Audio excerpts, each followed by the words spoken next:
నమస్తే అందరికీ, this is Vamshi. Welcome back to our channel must kitchen. ఈరోజు మన మస్ట్ కిచెన్ ఛానల్లో ఒక మస్త్ అండ్ సింపుల్ రెసిపీతో మేము ముందుకు వచ్చానండి. చాలా హెల్దీ రెసిపీ. ఏంటంటే మన డ్రమ్ స్టిక్స్ అంటే మునక్కాడలు తెలుసు కదా, సాంబార్లో వేసుకుంటాం.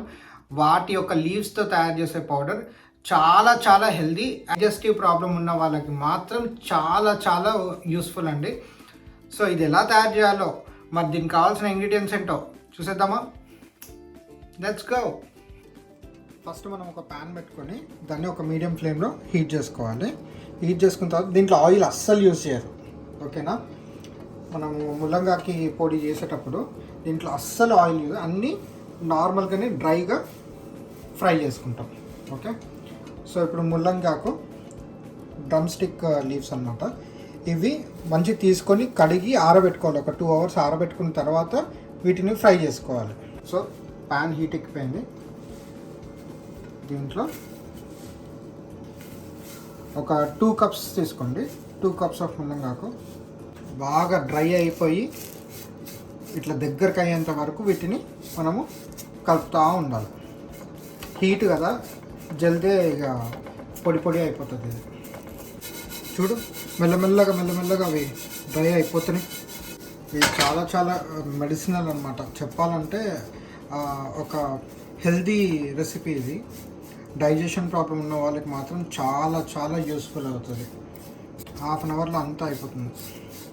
ఇది ఇడ్లీలోకి, మళ్ళీ చపాతీలోకి, రైస్లోకి అన్నిట్లో ఫస్ట్ తినే ముందు ఒక 2 ముద్దలు దీంతో తిన్నామంటే సూపర్. ఎందుకంటే డైజెషన్ ప్రాబ్లం అస్సలు ఉండదు. సో ఇక్కడ చూసారు కదా, ఇంత డ్రై అయిపోవాలి. మీకు సౌండ్ వస్తుంది కదా, ఇట్లా కర్మని అట్లా డ్రైగా రోస్ట్ చేసుకోవాలి. వీటిని రోస్ట్ చేసుకొని పక్కన పెట్టేసుకున్నాం. మిగతావి కూడా అన్నీ డ్రైగానే రోస్ట్ చేసుకోవాలి. అస్సలు ఆయిల్ వాడరు దీంట్లో, ఓకే? ఇది ఒక ప్లేట్లోకి తీసేసుకున్నాం. ఇక్కడ అదే ప్యాన్లో మనం అవి మునగాకు తీసాం, డ్రమ్స్టిక్ లీవ్స్ తీసేసిన తర్వాత కరివేపాకు ఒక 5-6 రెమ్మలు తీసి వీటిని కూడా డ్రై రోస్ట్ చేసుకోవాలి. సో ఇక్కడ చూసినట్లయితే కరివేపాకు కూడా ఇట్లా కరకరలాడుతుంది. సో ఇది డ్రై రోస్ట్ అయిపోయింది. దీన్ని కూడా తీసి పక్కన పెట్టేసుకుందాం. ఇప్పుడు అవి కరివేపాకు పక్కన తీసుకున్న తర్వాత ఒక 2 spoons ఆఫ్ మినపప్పు, 2 spoons ఆఫ్ శనగపప్పు, వీటిని కూడా మీడియం ఫ్లేమ్ మీద డ్రై రోస్ట్ చేసుకోవాలి. సో ఇక్కడ చూసుకున్నట్లయితే మనకి శనగపప్పు ఇంకా మినపప్పు రెండు కూడా లైట్ బ్రౌన్ కలర్ వచ్చేసినాయి. సో ఇలా లైట్ బ్రౌన్ వచ్చేంత వరకు రోస్ట్ చేసుకోవాలి. దీన్ని కూడా పక్కన పెట్టుకుందాం. ఇప్పుడు ఒక 2 teaspoons ఆఫ్ పల్లీలు, ఏంటంటే ఇవి పచ్చివాసన పోయేంత వరకు వీటిని బాగా ఫ్రై చేసుకోవాలి. పల్లీలు మంచి ఫైబర్, సో ఇవి పచ్చిగా ఉంటాయి కాబట్టి వీటిని డ్రై రోస్ట్ చేసుకోవాలి. వీటిని కూడా ఇంకా ఇక్కడ మన పల్లీలు కూడా బాగా రోస్ట్ అయిపోయినాయి. వీటిని తీసి పక్కన పెట్టేసుకున్నాం. వీటిని కూడా ఇప్పుడు అందులోనే 1.5 teaspoon ఆఫ్ ధనియాలు, 1 spoon జీలకర్ర, ఒక పెద్ద సైజు 5 వెల్లుల్లి, 15 ఎండుమిరపకాయలు, red chilli, dry red chilli, and కొంచెం నిమ్మకాయ సైజ్ ఆఫ్ లెమన్ అంత చింతపండు. ఇది మంచిగా డ్రై రోస్ట్ చేసుకుంటాం. సో ఇక్కడ ఇవన్నీ రోస్ట్ అయిపోయాయండి.